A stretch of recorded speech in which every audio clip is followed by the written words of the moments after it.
आपको जो कैंडल का कलर चेंज करना है वो आप कर सकते हैं। मैं यूजुअली लाइट ग्रे और डार्क ग्रे रखता हूँ, आपको जो रखना है वो अपने हिसाब से रख सकते हैं। और इसकी बॉर्डर्स में ब्लैक कर देता हूँ और विक्स को भी ब्लैक कर देता हूँ। ये कैंडल्स के कलर चेंज हो चुके हैं दोस्तों। और अपीयरेंस में पीछे जो लाइंस दिखा रही है दोस्तों, ये मुझे क्लियर चार्ट पसंद है, इसलिए मैं वर्टिकल और हॉरिजॉन्टल दोनों लाइंस को वाइट कर दूंगा, तो वो इनविजिबल हो जाएगी, हमें वो लाइंस दिखेंगी नहीं और चार्ट बहुत क्लियर दिखेगा। और इधर एक ये वाटर मार्क का भी सिंबल है, इसको आप चेक मार्क करेंगे दोस्तों, फिर आप देखेंगे तो ये पीछे एक वाटर मार्क आ जाता है जो भी चार्ट्स को देख रहे हैं। और ये बहुत डार्क है, तो मैं इसमें 5% कर दूंगा, ताकि हमें वो भी पता चले कौन सा चार्ट हम दिख रहे हैं, और थोड़ा लाइट हो ताकि बहुत ज़्यादा डार्क और आँख में नहीं आए हमें। और ओके क्लिक कर देता हूँ। तो ये बेसिक सेटिंग्स हो गई है दोस्तों। तो इस तरीके से दोस्तों आपको इंडिकेटर प्लॉट कर देना है अपने चार्ट के ऊपर। उसमें आपको ये सेटिंग्स पे क्लिक करना है, तो ऐसा है कि पॉपअप विंडो खुल जाएगा। इसमें आप ये स्टाइल पे जाएंगे तो ये सारे कलर्स के ऑप्शंस हैं, आपको जिसका कलर जो भी चेंज करना है आप कर सकते हैं। सपोज कीजिए जो मेन ट्रेंड का कलर मुझे चेंज करना है, तो मैं उसको ग्रीन और पिंक कर दूंगा। तो अब आप देखेंगे तो इसका कलर भी चेंज हो चुका है दोस्तों। तो इसमें सेटिंग्स में आप जाएंगे तो आपको एक और भी ऑप्शन दिखेगा जो है इनपुट्स का। तो ये इनपुट जो है दोस्तों, ये एक मेन ट्रेंड का इनपुट है। इसमें हम मल्टी टाइम फ्रेम एनालिसिस करते हैं, उस वक्त ये यूज़ होता है, तो वो मैं आपको आगे बताऊंगा। इसमें ये सारे अलग अलग टाइम फ्रेम है जो आप सिलेक्ट कर सकते हैं, तो वो आपको कौन सा टाइम फ्रेम कब सिलेक्ट करना है, कैसे सिलेक्ट करना है, वो सब मैं आपको बताऊंगा आगे, जैसे हम वीडियो में चलेंगे। अभी how TTK tool shows multi time frames. दोस्तों हमारा ये जो टूल है मल्टी टाइम फ्रेम कैसे शो करता है, अब आगे मैं इस वीडियो में आपको वो बताऊंगा कि हम मल्टी टाइम फ्रेम्स कैसे सिलेक्ट कर सकते हैं और कैसे देख सकते हैं ये टूल को यूज़ करके। तो दोस्तों अब आप देखेंगे तो ये डेली कैंडल का चार्ट है, और इसमें ये टोटली हम डाउन ट्रेंड में चल रहे हैं। लेकिन ये डेली जो कैंडल का चार्ट है दोस्तों, ये as a main trend selected है हमारे टूल में। इसमें आप वापस सेटिंग्स में जाएंगे तो देखेंगे तो मेन ट्रेंड में हमने 1 डे सिलेक्ट किया हुआ है, और इसको सिलेक्शन को ऑन रख के जब हम 30 मिनट्स का चार्ट ओपन करते हैं दोस्तों, तो आप देखेंगे तो डेली की कैंडल पे जो डाउन ट्रेंड था वो 30 मिनट्स की कैंडल पे आपको अब अलग से दिखा रहा है। ये डेली की कैंडल का जो डाउन ट्रेंड था उसका ये पिंक लाइन है, और डेली की कैंडल का जो ट्रेंड है वो पिंक लाइन बता रही है। और ये जो ब्लू और रेड लाइन है दोस्तों, ये आपको जो 30 मिनट्स की कैंडल पे ट्रेंड शिफ्ट होते रहते हैं, जब एक डेली के डाउन ट्रेंड में हम चलते हैं वो बताते हैं। तो इससे आपको दो टाइप के ट्रेंड एक साथ दिखते हैं, जो डेली का ट्रेंड है वो भी दिखता है और जो 30 मिनट्स की कैंडल का ट्रेंड है वो भी दिखता है। तो इसे हम मल्टी टाइम फ्रेम एनालिसिस कहते हैं दोस्तों। इस तरीके से मल्टी टाइम फ्रेम देख सकते हैं हमारे इस टूल में। One common error newbies face with the TTK tool. दोस्तों आप जब पहली बार इस टूल को यूज करेंगे तो एक कॉमन एरर है जो बहुत लोग फेस करते हैं, और वो क्या है वो भी आपको बताता हूँ। वो actually wrong time frame select करते हैं मेन ट्रेंड में, और चार्ट टाइम फ्रेम में अलग से कुछ बहुत ही छोटा टाइम फ्रेम यूज कर लेते हैं। इसके लिए वो एक एरर आती है, वो क्या है वो पूरा मैं आपको एक्सप्लेन करता हूँ, और वो आपको एरर कैसे नहीं आएगी वो भी आपको बताता हूँ। तो ये जैसे हमने 30 मिनट्स का चार्ट खोला हुआ है और डेली का time frame as a main trend select किया हुआ है, तो बहुत बार लोग क्या करते हैं सीधा 1 मिनट की कैंडल ओपन कर लेंगे और डेली का ही मेन ट्रेंड रखेंगे। तो दोस्तों डेली का मेन ट्रेंड इतना बड़ा मेन ट्रेंड है और 1 मिनट की कैंडल इतनी छोटी कैंडल हो जाती है कि वो कहीं ना कहीं चार्ट एक दूसरे में कोलैबोरेट नहीं कर पाते हैं और इतना डेटा लोड ही नहीं हो पाता है इंडिकेटर पे, इसलिए इंडिकेटर वर्क नहीं करेगा और आपको ऐसा ऊपर एक एरर आएगा, pine script can not determine the reference length of a series. तो जब भी ऐसा एरर आएगा दोस्तों आप समझ लेना कि आपने मेन ट्रेंड को बहुत बड़ा रखा है और जो चार्ट टाइम फ्रेम का ट्रेंड है वो बहुत छोटा रखा है। अगर आपको 1 मिनट का चार्ट कभी ओपन करना भी है दोस्तों, तो आपको जो मेन ट्रेंड है उसको 15 मिनट्स पर रखना पड़ेगा, और फिर आप अगर ओपन करेंगे 1 मिनट का चार्ट तो वो आपको इंडिकेटर प्लॉट हो जाएगा चार्ट पे और इस तरीके से वर्क करेगा। मैं कभी 1 मिनट के चार्ट पे आपको ट्रेड करने को रिकमेंड नहीं करता हूं दोस्तों, ये सिर्फ मैं आपको एरर क्या है वो बता रहा हूं यहाँ पे। What does the black arrow defines on the chart. दोस्तों आप इंडिकेटर से प्लॉट करेंगे तो इसमें आपको एक ब्लैक एरो भी कहीं ना कहीं बीच में दिखेगा, और वो बहुत लोग उसको समझ नहीं पाते हैं, इसलिए इस बारे में भी हमें काफी क्वेश्चन आए थे हमारे इंडिकेटर में, इसलिए ये ट्यूटोरियल में मैंने इस चीज को ऐड किया हुआ है कि मैं आपको पहले से एक्सप्लेन कर दूं कि जो ब्लैक एरो है वो क्या बताता है और वो क्यों होता है। तो दोस्तों ये जो ब्लैक एरो है वो इंडिकेटर पे क्या डिफाइन करता है वो मैं आपको बताता हूँ। जैसे ये हमने 1 मिनट का टाइम फ्रेम सिलेक्ट किया हुआ है और उस पर 15 मिनट का मेन ट्रेंड हमने सिलेक्ट किया हुआ है दोस्तों। तो अब मैं आपको पहले 15 मिनट के चार्ट पे लेके आता हूँ। तो 15 मिनट के चार्ट पे आप देखेंगे दोस्तों, तो इस जगह पे हमारे इंडिकेटर में आया था कि ये अभी डाउन ट्रेंड शुरू हो चुका है, और इस जगह पे ही ये ब्लैक एरो आया था। जो मेन ट्रेंड होता है वो ब्लैक एरो सजेस्ट करता है। ब्लैक एरो से आपको पता चलता है कि ये हमारा मेन ट्रेंड कौन सी तरफ जा रहा है, और आप इसको जब वापस मल्टी टाइम एनालिसिस करेंगे 1 मिनट की कैंडल पाएंगे दोस्तों, तो यही चीज़ आपको ये ब्लैक एरो बताएगा कि जब ब्लैक एरो आया था तब 1 मिनट की टाइम फ्रेम पे ये चार्ट कहाँ पे था। तो जब ब्लैक एरो आया था दोस्तों तो 1 मिनट की टाइम फ्रेम पे ये चार्ट इस जगह पे था। जब 15 मिनट्स की टाइम फ्रेम पे ब्लैक एरो आया था, मतलब 15 मिनट्स की टाइम फ्रेम पे जो बड़ा टाइम फ्रेम है उसका ट्रेंड चेंज हुआ था, तब छोटे टाइम फ्रेम पे इस जगह पे था ये चार्ट। वो आपको सिर्फ ये डिफाइन करता है और कुछ भी नहीं। ये जैसे 15 मिनट्स की बात कर रहा हूँ, ऐसे ही मैं आपको अभी डेली कैंडल पे भी दिखा देता हूँ कि सपोज कीजिए हम इसको मेन ट्रेंड को अभी डेली कैंडल पे शिफ्ट कर देते हैं 1 डे पे, और डेली चार्ट्स में आ जाता हूँ।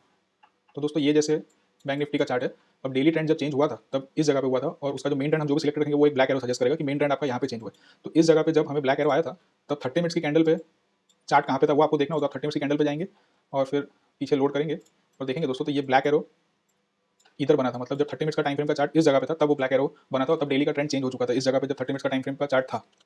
तो दोस्तों अब आ जाते हैं इस नेक्स्ट टॉपिक पे, which charts should we use for trend analysis. मतलब ट्रेंड को एनालाइज करने के लिए हमें कौन से चार्ट्स यूज करने चाहिए, क्योंकि बहुत लोगों को ऐसे मिसकंसेप्शन होते हैं कि हम तो फ्यूचर्स में ट्रेड करते हैं या हम ऑप्शंस में ट्रेड करते हैं। तो इसका ये मतलब नहीं है कि आपको ऑप्शंस के चार्ट खोल के कोई ट्रेंड एनालिसिस करना है या कोई आपको फ्यूचर्स के चार्ट खोल के ट्रेंड एनालिसिस करना है दोस्तों, क्योंकि जो ऑप्शंस के चार्ट होते हैं या फ्यूचर्स के चार्ट होते हैं उसमें डेटा ही नहीं होता है, मुश्किल से 1 महीने का डेटा होता है, और 1 महीने के डेटा में आप कोई ट्रेंड एनालिसिस नहीं कर सकते। इसलिए आपको हमेशा इक्विटी के ही चार्ट यूज करने हैं और स्पॉट्स के चार्ट यूज करने हैं, वो मैं आपको बताता हूँ कैसे।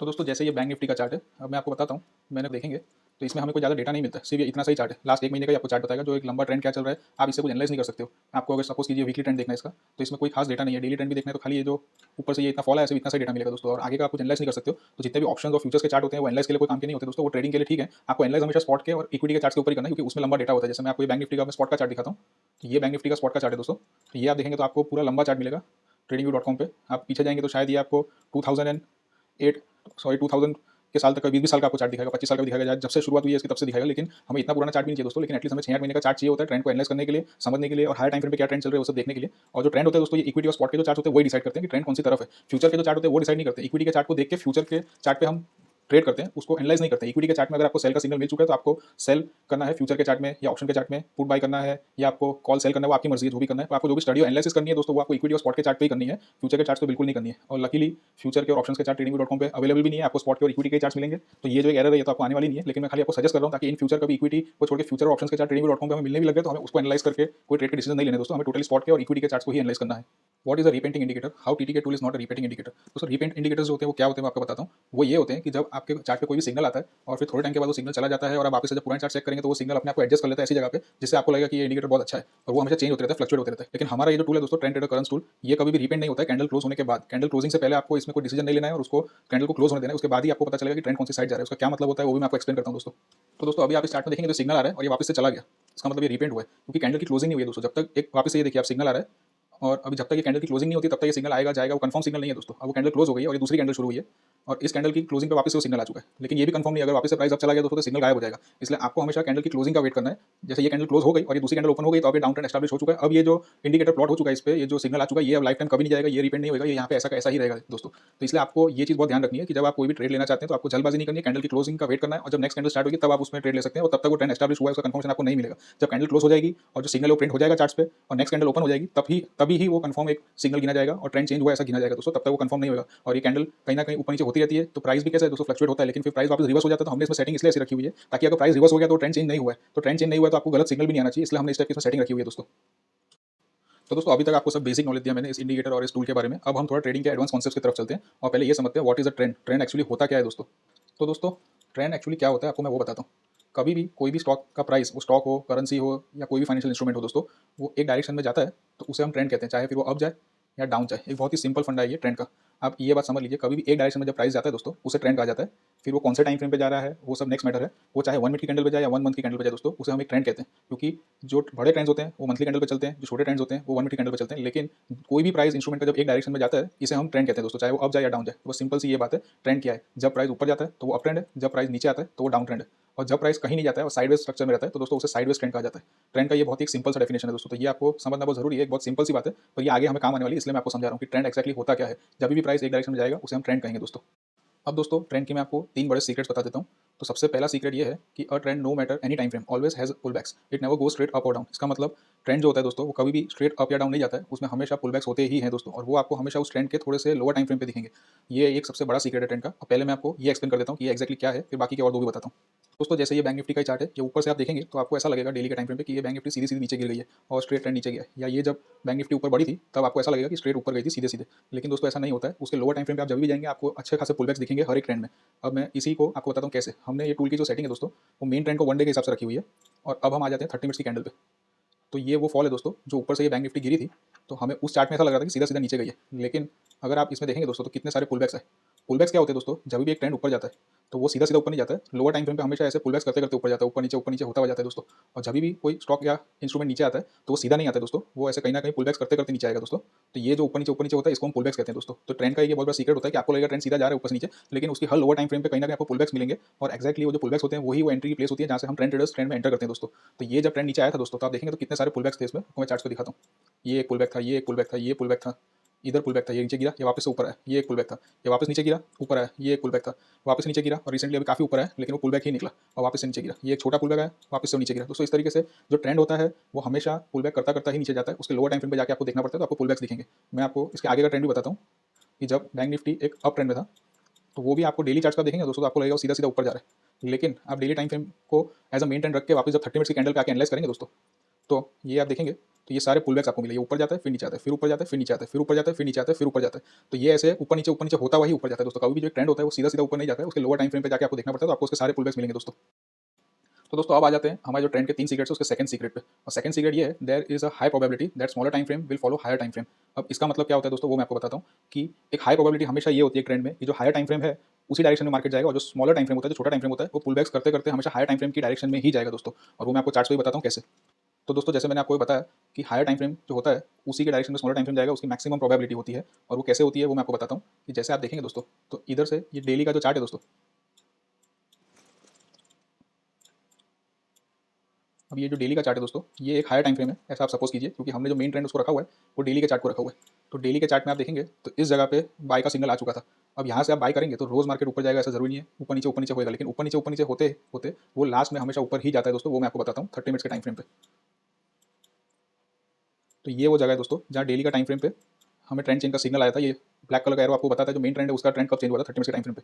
और अगले दिन आप देखेंगे दोस्तों तो मार्केट तो नीचे गिरा था, लेकिन डेली का टाइम फ्रेम एस्टैब्लिश हो चुका है और डेली के टाइम फ्रेम पे ट्रेंड चेंज हो चुका है दोस्तों, इसलिए उसकी हाई प्रोबेबिलिटी यही है कि वो ऊपर जाएगा।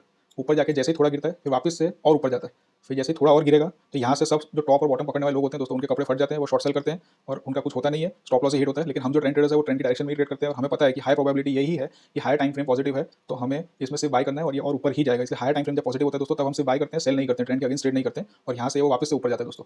और ये जगह से जैसे वो गिरना शुरू करता है तो हम खाली वेट करते हैं कि हमें वापस से बाइंग की अच्छी अपॉर्चुनिटी मिले, और वो जैसे गिरते गिरते नीचे आता है तो एक टॉप और बॉटम पकड़ने वाले जो लोग होते हैं दोस्तों वो यहाँ से शॉर्ट सेल करते हैं, उनको लगता है यहाँ से बाजार नीचे आ जाएगा, लेकिन ऐसा नहीं होता है और वापस से मार्केट यहाँ से उठ के नया हायर हाई बनाता है और उसका जो मेन ट्रेंड है उसी को वो कंटिन्यू रखता है दोस्तों। अगर आपको मैं शॉर्ट सेल की साइड में भी बताऊंगा तो अभी जो निफ्टी गिरी, बैंक निफ्टी गिरी थी तो उसका हायर टाइम फ्रेम डाउन था दोस्तों। तो ये जो बॉटम पकड़ने वाले लोग होते हैं कि भाई बहुत गिरी है, इससे ज़्यादा नहीं गिरेगा, इससे ज़्यादा नहीं गिरेगा, वो हमेशा फंसते ही रहते हैं। उसमें कभी भी टॉप और बॉटम पकड़ने की ट्राई नहीं करनी चाहिए दोस्तों। आपको हमेशा ट्रेंड की डायरेक्शन में ट्रेड करना चाहिए। जब इधर से गिरते गिरते मार्केट इतना आया था तभी भी बहुत लोग ऐसे थे कि यार इधर तो सपोर्ट आ गया, इतना फिबोनाची रिट्रेसमेंट हो गया, आरएसआई इतना हो गया, ब्ला ब्ला ब्ला, ओवरसोल्ड हो गया, ये हो गया। लेकिन दोस्तों ये सब फालतू चीज़ों के बारे में आपको नहीं सोचना है। ट्रेंड अगर आपका हायर टाइम फ्रेम का जो ट्रेंड है वो नेगेटिव है तो आपको बाय तो करना ही नहीं है। अगर आपको बाय का सिग्नल भी लोअर टाइम फ्रेम में मिल रहा है तो आप खाली वेट कीजिए, आप समझ जाइए कि वो पुल बैक है और फिर जैसे ही पुल बैक खत्म होगा दोबारा से आपको सेल का सिग्नल मिलेगा, आप सेल कर सकते हैं तो मार्केट वापस नीचे ही आता है, क्योंकि उसकी हाई प्रोबेबिलिटी ये है कि स्मॉलर टाइम फ्रेम पे जब भी ये बाय का आपको सिग्नल मिला है वो खाली पुल बैक है और बाद में मार्केट वापस से कंटिन्यू करेगा अपने हाई टाइम फ्रेम के डायरेक्शन में ही दोस्तों। ये होता है ट्रेंड ट्रेडिंग और आपको ट्रेंड के अगेंस्ट कभी ट्रेड नहीं करना है। ये सपोर्ट लेवल आ गया, आरएसआई ओवरसोल्ड हो गया है और ये मेरा फिबोनाची का रिट्रेसमेंट इतना हो गया है, ये सब जितने भी फालतू चीज़ें हैं, जितने भी आपने सब बुलशिट सीखा है यूट्यूब के ऊपर या कोई ना कोई कोर्स का सेमिनार को अटेंड करके उसको भूल जाइए और टोटली ट्रेंड के डायरेक्शन में ट्रेड कीजिए। अगर आपका मेन ट्रेंड नेगेटिव है दोस्तों तो यहाँ से जब बाय का सिग्नल भी आएगा तो आपको शांति से बैठना है, वेट करना है कि ये बाय का सिग्नल नहीं है, ये पुल बैक है और जैसे वापस से मार्केट डाउन ट्रेंड कंटिन्यू होगा हम सेल करेंगे दोस्तों।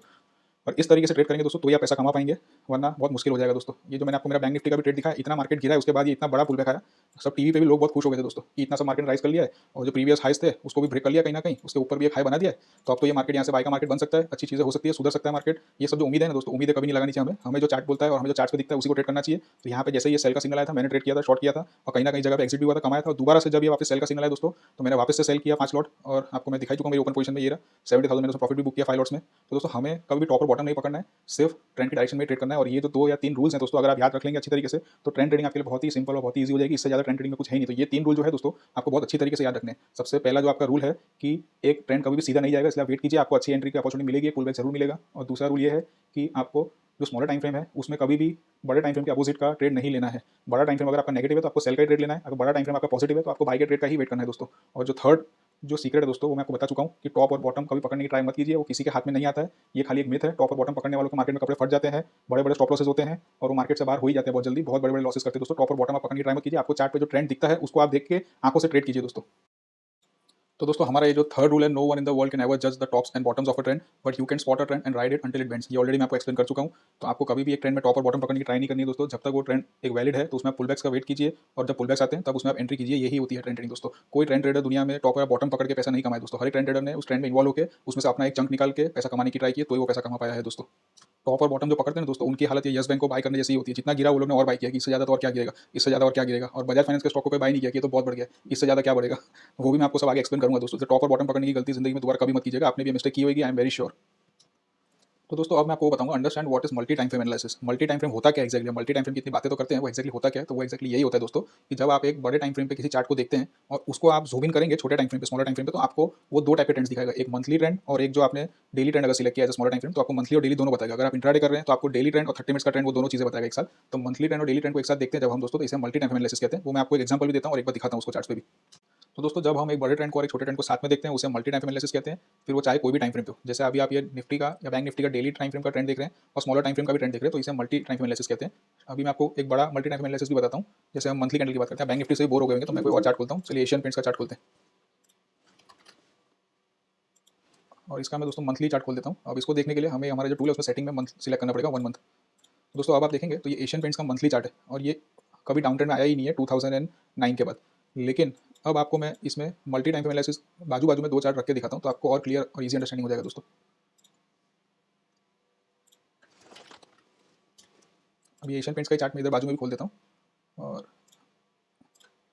इसका भी मैं सेटिंग सेम रख देता हूँ, 1 मंथ रख देते हैं मेन ट्रेंड में, लेकिन इसमें हम डेली का चार्ट ओपन करेंगे दोस्तों। तो अब आप देखेंगे तो मंथली टाइम फ्रेम में एशियन पेंट कंटिन्यूसली एक अप ट्रेंड में था, इसलिए जितनी बार भी लोगों ने इसको सेल करके पैसा कमाने की ट्राई की है दोस्तों, उनके कपड़े फट गए क्योंकि उन्हें टॉप और बॉटम पकड़ने की ट्राई की है। लेकिन जब एक मंथली अप ट्रेंड में स्टॉक होता है तो उसे उसकी डायरेक्शन में ट्रेड करने का जो ख्याल है या जो एनालिसिस है वो बहुत कम लोग कर पाते हैं दोस्तों, और इसीलिए स्टॉक मार्केट में इतना पैसा नुकसान करते हैं। अगर आप देखेंगे दोस्तों तो ये कंटिन्यूअसली एक अप ट्रेंड का स्टॉक था, और इसमें मंथली टाइम फ्रेम में लेफ्ट साइड पे आप स्क्रीन में देखिए तो ये एक बहुत बड़ा फॉल भी आया था, और वो आप देखेंगे तो एक्जैक्टली ये वाली जगह है जो डेली के चार्ट में आपको दिखाई देगी। और इतना जब फॉल आया था दोस्तों तो सब ने सेल सेल सेल, अब ये टॉप बन चुका है यही सोच लिया था। लेकिन टाइम फ्रेम जो है मंथली का दोस्तों, उस पर हमारा जो टूल है आप उसको लगा के देखोगे तो इसने कभी भी अपना ट्रेंड चेंज नहीं किया था। इतना गिरने के बाद भी इसके हिसाब से ये अप ट्रेंड में ही था, क्योंकि ये जो टूल है दोस्तों ये वॉलेटिलिटी, प्राइस एक्शन थियरीज और काफ़ी दूसरी चीज़ों को कंबाइन करके अपना ट्रेंड डिसाइड करता है। ये कोई नॉर्मल सुपर ट्रेंड या कोई ऐसे ही नॉर्मल इंडिकेटर नहीं है दोस्तों। इसकी जो पीछे कोडिंग्स और जो लॉजिक्स है वो तो मैं आपको बहुत ओपन करके नहीं बता सकता हूँ, लेकिन मैं आपको इन शॉर्ट बता रहा हूँ कि इसकी प्रोग्रामिंग हमने ऐसे ही की दोस्तों कि ये ट्रेंड जब जेन्युइनली चेंज होते हैं मार्केट में तभी ही आपको सिग्नल देता है ट्रेंड चेंज का। एक वॉलेटाइल मूव में ये कभी भी आपको गलत सिग्नल नहीं बताएगा, और जो ट्रेंड है जब तक इसमें चेंज नहीं होता है तब तक आपका ट्रेंड इंटैक्ट है, वो चेंज नहीं हुआ है। तो आप इसी को देखेंगे तो डेली के जो चार्ट पे वो नीचे जाके वापस से जितने भी बाई के सिग्नल्स आए थे हम सिर्फ वही लेते हैं, तो हमारा तो लास्ट में कहीं ना कहीं प्रॉफिट ही होता है, क्योंकि ये जो स्टॉक है दोस्तों ये धीरे धीरे ऊपर जाता है नीचे नहीं आता। और इसी को मल्टी टाइम फ्रेम एनालिसिस कहते हैं दोस्तों। जब आप एक बड़े टाइम फ्रेम को और एक छोटे टाइम फ्रेम को साथ में एनालाइज करते हो और फिर डिसाइड करते हो कि मार्केट कौन सी डायरेक्शन में जाने की हाई प्रोबेबिलिटी है। दोस्तों ट्रेडिंग की दुनिया में 100% कुछ नहीं होता है, सिर्फ प्रोबेबिलिटी होती है। हाई प्रोबेबिलिटी कौन सी साइड पे आपको वो देखना है। आपको अगर आप ट्रेडिंग करते हो और आपने अगर 20 ट्रेड्स किए हैं 2-3 महीने में दोस्तों, तो 20 के 20 ट्रेड में आपको विन होना जरूरी नहीं है। विन रेशियो आपका 65-70% तक भी हुआ तो बहुत ज़्यादा होता है। उससे ज़्यादा विन रेशियो दुनिया में अच्छे से अच्छे ट्रेडर्स का भी नहीं आ पाते दोस्तों। लेकिन जो हमें हमेशा जिताती है वो हमारा एक थोड़ा सा हायर विन रेशियो, जो 50 की जगह खाली 55% होगा तो भी आप पैसा कमाएंगे, और एक थोड़ा बेटर रिस्क रिवॉर्ड रेशियो कि जब आप खोते हैं दोस्तों तो कम खोते हैं और जब आप कमाते हैं तो ज़्यादा कमाते हैं। तो उसी से हमारी ट्रेडिंग प्रॉफिटेबल कन्वर्ट होती है दोस्तों।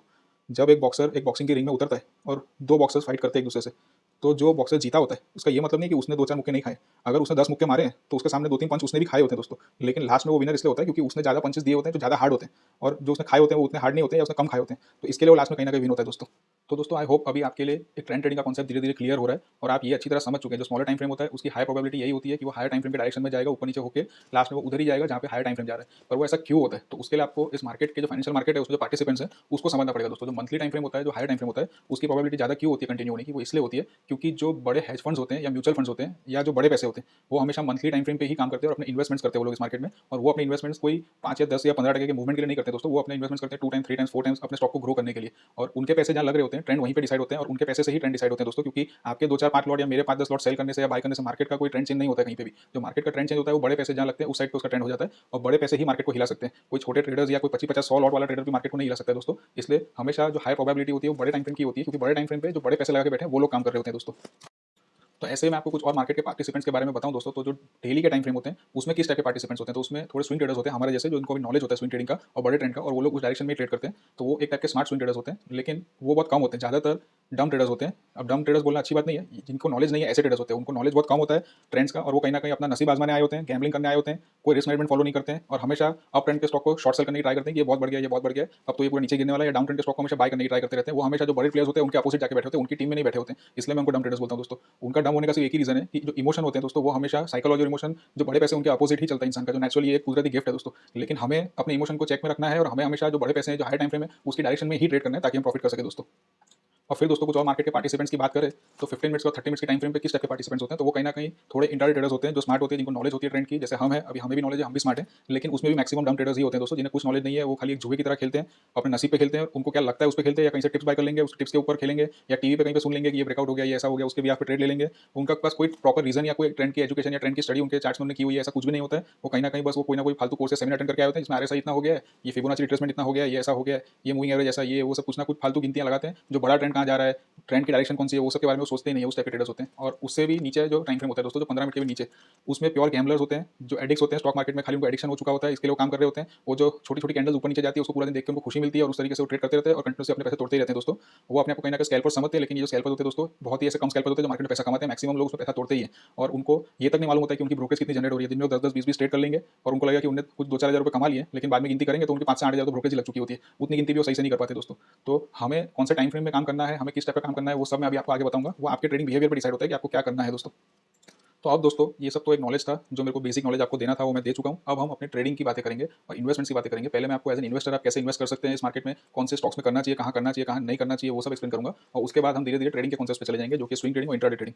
तो अब सबसे पहले दोस्तों बात करते हैं इन्वेस्टमेंट्स की। तो how to invest with the trend. Always follow big funds, always find a stock monthly up trend for investments, never try to buy stock in monthly down trend thinking it is very cheap at this price. इसका मतलब ये होता है दोस्तों कि आपको हमेशा जो बड़े फंड है उनके साथ ही इन्वेस्टमेंट करना है। अगर वो बाइंग की साइड पे तो आपको भी बाइंग करना है, अगर वो सेल की साइड पे तो आपको भी सेल कर देना है उस स्टॉक को दोस्तों। आपको ट्रेंड फॉलो करना है, बड़ा ट्रेंड। जो इन्वेस्टमेंट्स आप करते हैं दोस्तों, तो इन्वेस्टमेंट्स होते हैं इन्वेस्टर्स के लिए, और इन्वेस्टर्स होते हैं ये जो बड़े बड़े म्यूचुअल फंड्स हैं, बिग बिग हैज फंड्स हैं, या जो बिग मनी है जितनी भी, या बिग बॉयज बोल लो, जो भी बोल लो, तो आपको उनके अगेंस्ट कभी नहीं रहना है। और वो कैसे नहीं रहना है वो मैं आपको बताता हूँ। जो कि येस बैंक की एक बहुत ज़्यादा चर्चा होती है, तो वो एक फेमस स्टॉक है, बहुत लोग उसमें फंसे हैं, तो वो भी मैं आपको बताता हूँ क्यों फंसे हैं, कैसे फंसे हैं, और हमें कौन से स्टॉक्स में नहीं फंसना है, कौन से स्टॉक्स में इन्वेस्टमेंट्स करने हैं दोस्तों, वो चीज़ें मैं आपको भी एक्सप्लेन करता हूँ। तो दोस्तों अभी हम बात करते हैं इन्वेस्टमेंट्स की। तो आपको इन्वेस्टमेंट्स के लिए ये टूल को कैसे यूज़ करना है, तो आपको सेटिंग्स में मेन ट्रेंड को हमेशा 1 मंथ पे रखना है, और मंथली चार्ट ही खोलना है कोई भी स्टॉक का। और जब वो मंथली चार्ट में अप ट्रेंड आता है दोस्तों, तब आपको उसमें इन्वेस्टमेंट्स करने हैं, और वो जब तक उसमें डाउन ट्रेंड नहीं आता है दोस्तों, तब तक आपको उसमें से हटना नहीं होता है एज एन इन्वेस्टर। तो आपको ये एशियन पेंट की बात करूँ तो यहाँ पे एक जो ये अप ट्रेंड आया था दोस्तों, ये 109 का प्राइस था, और आज इतना ऊपर जाके इतना गिरा, या जो भी आज भी अगर आप देखेंगे तो वो 109 रुपये का स्टॉक 115 रुपये का हो चुका है दोस्तों 10 साल के अंदर। तो ये होता है 14 टू 15 टाइम्स प्रॉफिट दोस्तों। तो इन्वेस्टर्स जो होते हैं वो इस टाइप के प्रॉफिट्स करते हैं। वो एक लंबा टाइम हॉरिजॉन होता है उनके पास, और वो अपने ट्रेंड को पकड़ के रखते हैं जब तक ट्रेंड चेंज नहीं होता है, और जो डाउन ट्रेंड में आ चुका है स्टॉक उसमें से वो जल्द से जल्द एग्जिट हो जाते हैं दोस्तों। अब मैं आपको इसमें एंट्री कैसे करनी होती है वो सब भी आगे बताऊंगा, लेकिन पहले आपका स्टॉक सिलेक्शन कैसा होना चाहिए वो आप देख लीजिए। तो आपका स्टॉक सिलेक्शन हमेशा यही होना चाहिए, और सबसे अच्छी एंट्री तो आपको इसमें यही मिलेगी जब एक नया सिग्नल जनरेट होगा दोस्तों। अब जैसे मैं आपको येस बैंक की बात करता हूँ। एक स्टॉक मार्केट में क्या होता है दोस्तों, जो स्टॉक्स होते हैं मार्केट में, स्टॉक्स तो उतने के उतने ही रहते हैं, लेकिन जब ये ऊपर जा रहा होता है स्टॉक, तब उसमें हमेशा आम जनता या आम ट्रेडर्स होते ही नहीं है, उसमें अच्छे अच्छे बड़े बड़े हेड फंड्स होते हैं, म्यूचुअल फंड्स होते हैं, और यही लोग कमाते हैं उसमें से। लेकिन जब वो स्टॉक गिरता है तो वो स्टॉक आपको क्या लगता है किसके पास होते हैं, ये जो बड़े फंड्स होते हैं, तब वो स्टॉक में से एग्जिट हो जाते हैं दोस्तों। और ये जो स्टॉक्स होते हैं फिर उस वक्त कहीं ना कहीं ये लोअर प्राइस पे जब आते हैं गिरते गिरते, तब हर जगह पे ये जो अननोन ट्रेडर्स होते हैं या कम नॉलेज वाले ट्रेडर्स होते हैं, जिनको ट्रेंड की नॉलेज नहीं होती है, वो बाय करते हैं ये सोच के कि 400 रुपये का स्टॉक आज 100 रुपये में मिल रहा है, क्या बुरा है, इतना सस्ता तो मिल रहा है, उसे बाय करते हैं। फिर जैसे ही दोस्तों वो 100 रुपये का स्टॉक 50 रुपये का हो जाता है, तो सोचते हैं क्या बुरा है, तो भी तो अच्छा है, 400 का स्टॉक आज 50 रुपये में मिल रहा है। ऐसे कहीं ना कहीं वो एवरेज अपनी करने की ट्राई करते रहते हैं दोस्तों। लेकिन जो एक बार डाउन ट्रेंड में आ चुका है, जब बड़े प्लेयर्स उसमें से एग्जिट हो चुके हैं, तो आप उसमें से बाय करके क्या निकाल लोगे, आपके लेने के बाद वो और नीचे जाएगा और आपका नुकसान ही होने वाला है दोस्तों। उसको बाय करने का सही टाइम ये होता है जब मंथली ट्रेंड उसका चेंज होता है, और वो मंथली ट्रेंड में अप ट्रेंड में आ चुका होता है। इसका मतलब कि बड़े जो फंड्स हैं वो अब इसमें घुस रहे हैं, तो आप भी उसमें घुस जाइए, और जब तक बड़े फंड्स एग्जिट नहीं होते तब तक आप भी उसमें से एग्जिट मत होइए। मैं आपको हेवल्स का चार्ट दिखाता हूँ कि हेवल्स में मेरा पर्सनल इन्वेस्टमेंट्स भी था, और थोड़े टाइम पहले मैं उसमें एग्जिट भी हुआ हूँ, तो वो क्या था आपको सब मैं बताता हूँ। तो हेवल्स को दोस्तों मैंने कहीं ना कहीं इस एरिया में बाय किया हुआ था 400 रुपये के आसपास, और उससे पहले मैंने हेवल्स को इस एरिया में कहीं ना कहीं 280 के आसपास भी बाय किया था।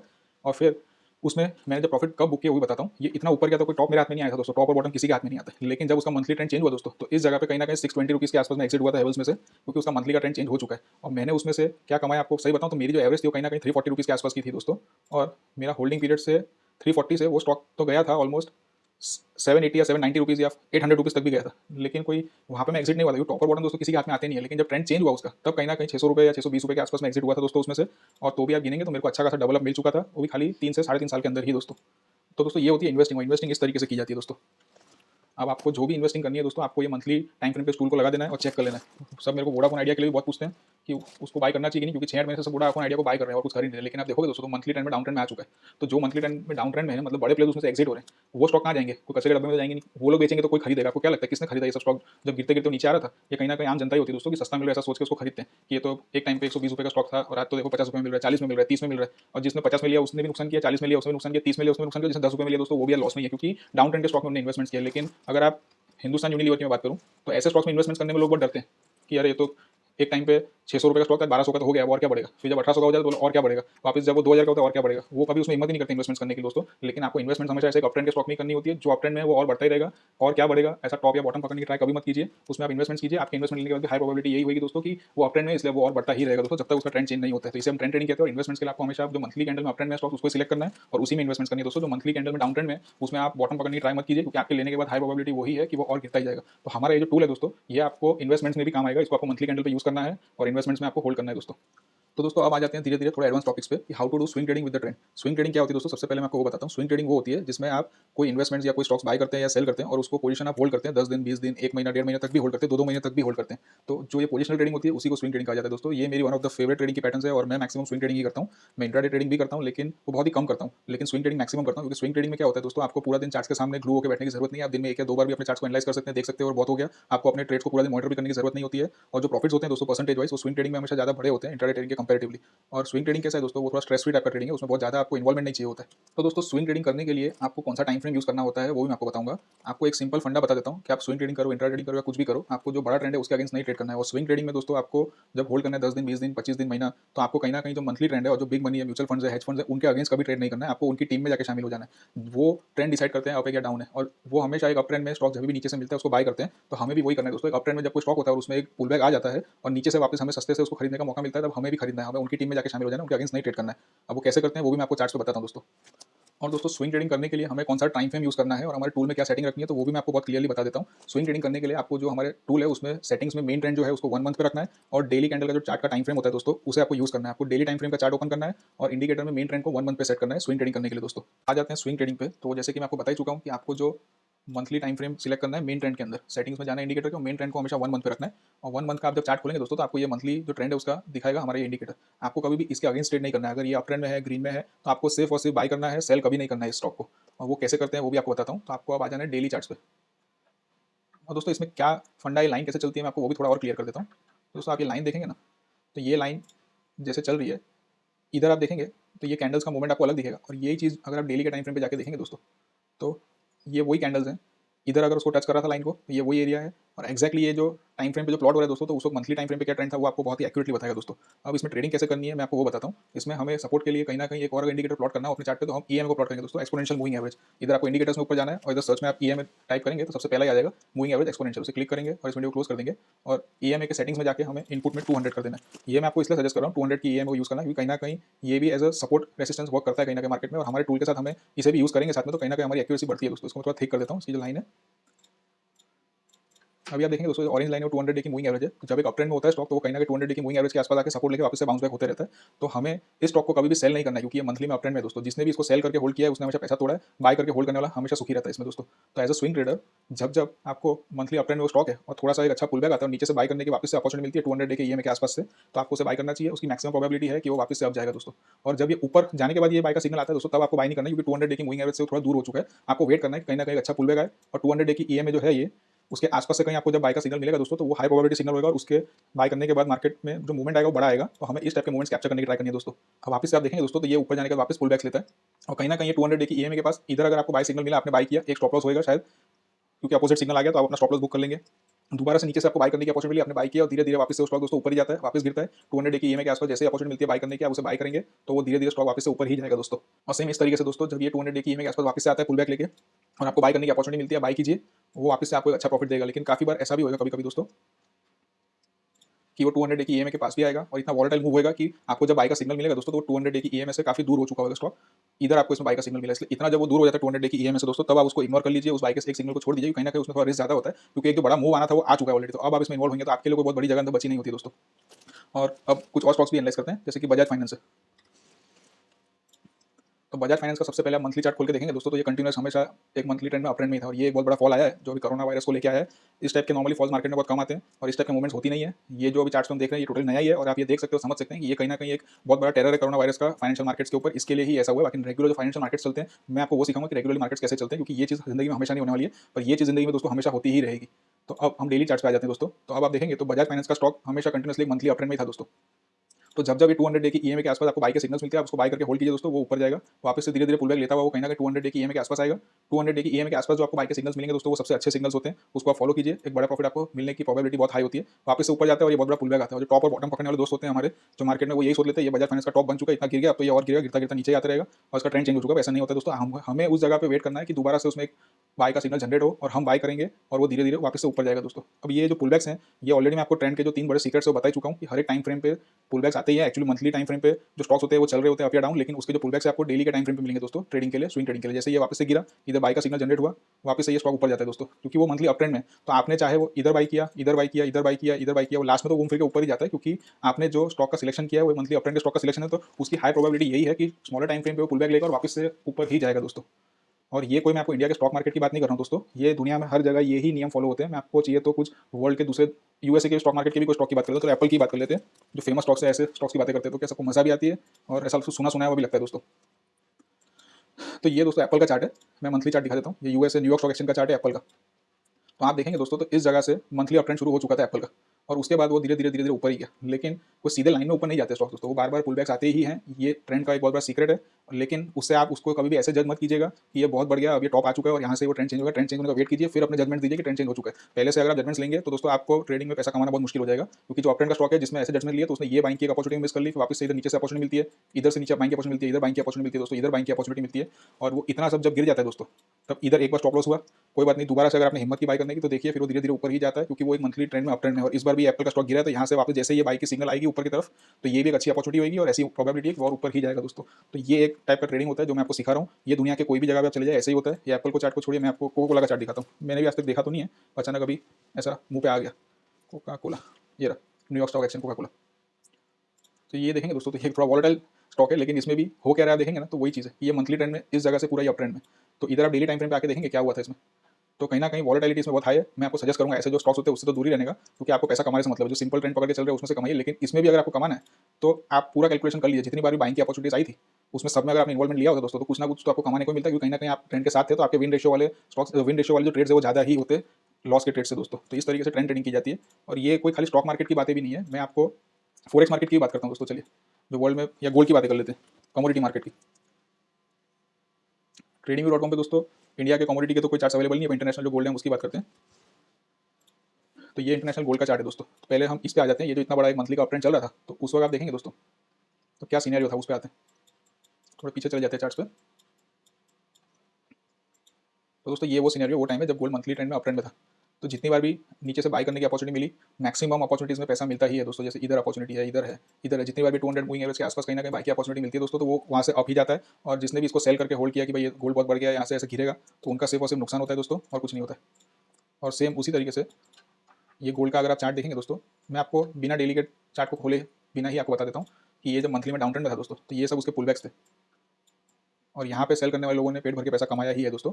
और अभी की भी सीनियर बात करें तो गोल्ड यहाँ से मंथली अपट्रेंड में आ चुका है 2019 जनवरी से। और उसका आप डेली का चार्ट खोल के देखेंगे दोस्तों, तो उसमें क्या पैटर्न बना है।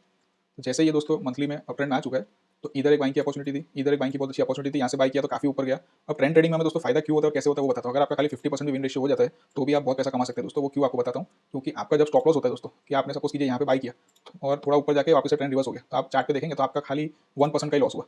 लेकिन सेम ऐसे ही जब आप एक अच्छा ट्रेड पकड़ लेते हैं और इधर आपने बाई किया, तो सीधा जब प्रॉफिट होता है दोस्तों, हम तो इसके सेल के सिग्नल का भाई उस पर मैं रखता हूँ कि बहुत बार ऐसा होता है कि हम हाफ वे अच्छे प्रॉफिट देख के बुक कर लेते हैं, पर सीधा 16% का प्रॉफिट हुआ। तो दोस्तों एक तरफ आपको खोने के लिए 1 या 2 टका है और पाने के लिए 16% है। ये गोल्ड का चार्ट है, इसलिए इसकी वोलेटिलिटी कम होती है। आप स्टॉक मार्केट की बात करेंगे तो शायद आपके स्टॉप लॉस 5 या 7% के होंगे, लेकिन उसके सामने प्रॉफिट करने की अपॉर्चुनिटी हमेशा 10 या 15% की भी इजीली होती है दोस्तों। तो जो रिस्क रिवॉर्ड है वो बहुत इंपॉर्टेंट चीज़ है, तो वो आपको ध्यान में रखना बहुत जरूरी है। मैं आपको फोरेक्स की भी कुछ बात करता हूँ। यूरो यूएसडी की बात कर लेते हैं। यूरो यूएसडी बहुत फेमस पेयर है और फोरेक्स मार्केट का दुनिया का बहुत ही बड़ा वोलेटाइल मार्केट है दोस्तों। लेकिन आप अगर मंथली चार्ट खोल के देखेंगे तो यूरो यूएसडी एक डाउन ट्रेंड में यहाँ से क्लियरली दिखता ही है दोस्तों मंथली चार्ट पे। और कितना भी ऊपर नीचे ऊपर नीचे ऊपर नीचे होता है, लेकिन लास्ट में वो जाता नीचे है, क्योंकि जो बड़ा ट्रेंड होता है दोस्तों वही फॉलो होता है। और जो छोटे टाइम फ्रेम के जो ट्रेंड्स होते हैं उसकी हाई प्रोबेबिलिटी ये होती है कि बड़े टाइम फ्रेम के जो स्टॉक्स है या जो बड़े टाइम फ्रेम के इंस्ट्रूमेंट्स है उसको ही फॉलो करेंगे दोस्तों। जो छोटा टाइम फ्रेम है वो हमेशा बड़े टाइम फ्रेम को फॉलो करता है। इसलिए आपको हमेशा बड़े टाइम फ्रेम को चेक करना है और बड़े टाइम फ्रेम के डायरेक्शन में ही आपको ओपन करनी अपनी पोजीशन। जैसे मैं आपको येस बैंक की बात की थी मैंने, तो येस बैंक की बात करूँ दोस्तों, तो सब इन्वेस्टर्स बहुत फंसे हैं उसमें बाय करके, लेकिन एक्चुअली वो एक डाउन ट्रेंड में था। वो तो सबको पता, हमें पता ही था। अगर ये टूल आपको उसको पता, आपको पता था, आप उसमें बाय करके नहीं फंसते। इनफैक्ट ये जो सेल करने की अपॉर्चुनिटीज़ हैं उसमें अगर आपने